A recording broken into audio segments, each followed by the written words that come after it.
সকল দর্শক বন্ধুদের পেট পূজার আনন্দ চ্যানেলে স্বাগত জানাই।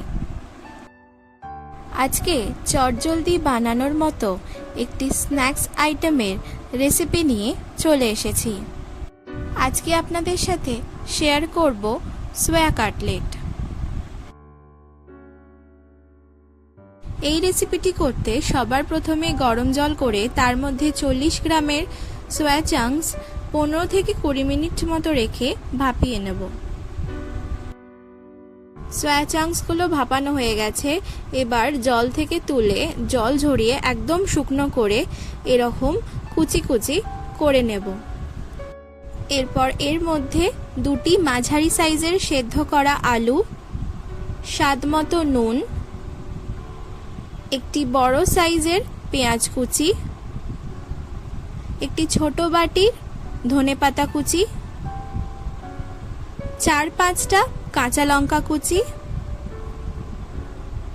স্বাদমতো চিনি এবং 1 চামচ গরম মশলার গুঁড়ো দিয়ে দিলাম।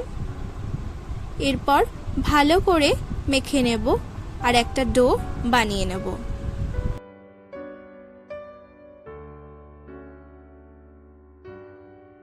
এরকম ভাবে সমস্ত উপকরণগুলো ভালো করে মেখে নিতে হবে।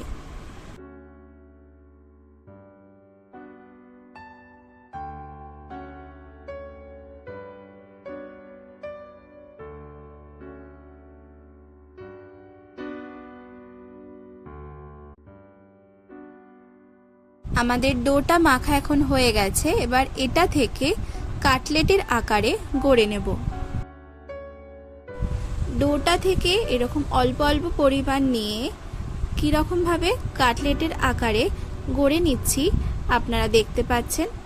এরকম সাইডগুলো হালকা হালকা প্রেস করে এরকম কাটলেটের আকারে গড়ে নিচ্ছি।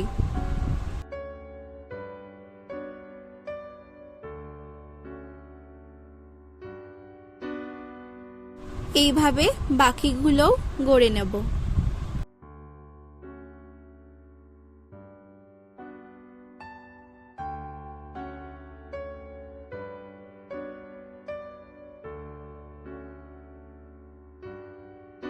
এরপর কাটলেটগুলো ভাজার জন্য একটা ডিম ভালো করে ফেটিয়ে নিয়েছি আর তার সাথে পরিমাণ মতো বিস্কুটের গুঁড়ো নিয়ে নিয়েছি।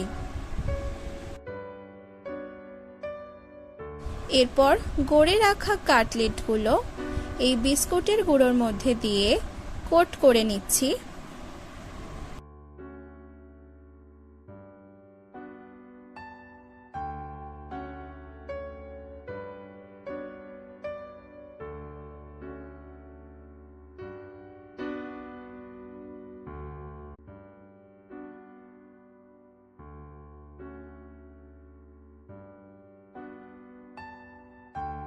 এরপর কাটলেটটা ডিমের গোলায় একবার ডুবিয়ে নিচ্ছি এবং আবারও একবার বিস্কুটের গুঁড়োয় ভালো করে কোট করে নিচ্ছি।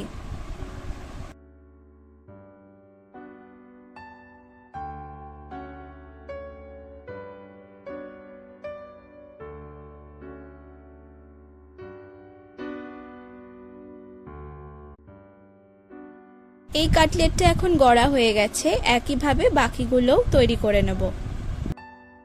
সবকটা কাটলেট এখন ভালো করে কোট করা হয়ে গেছে। এবার ভেজে নেওয়ার পালা।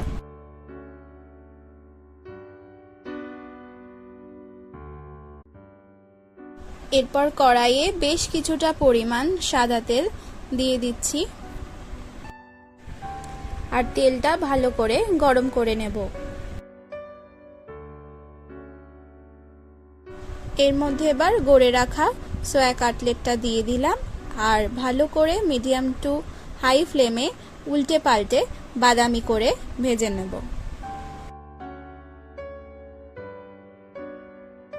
কাটলেটের ভেতরের অংশটাও যেন ভালো মতো ভাজা হয় সেটা আপনারা খেয়াল রাখবেন।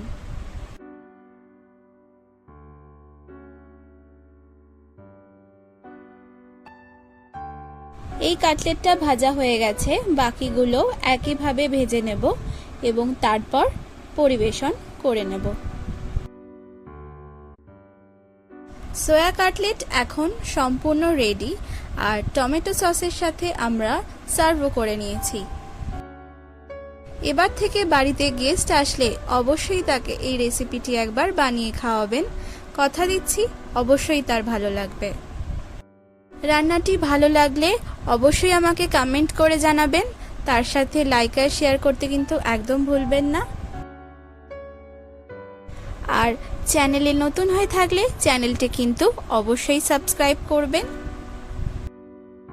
তাহলে আজ এখানেই বিদায়, আবারও অন্য একদিন অন্য একটি রেসিপি নিয়ে চলে আসব। ধন্যবাদ।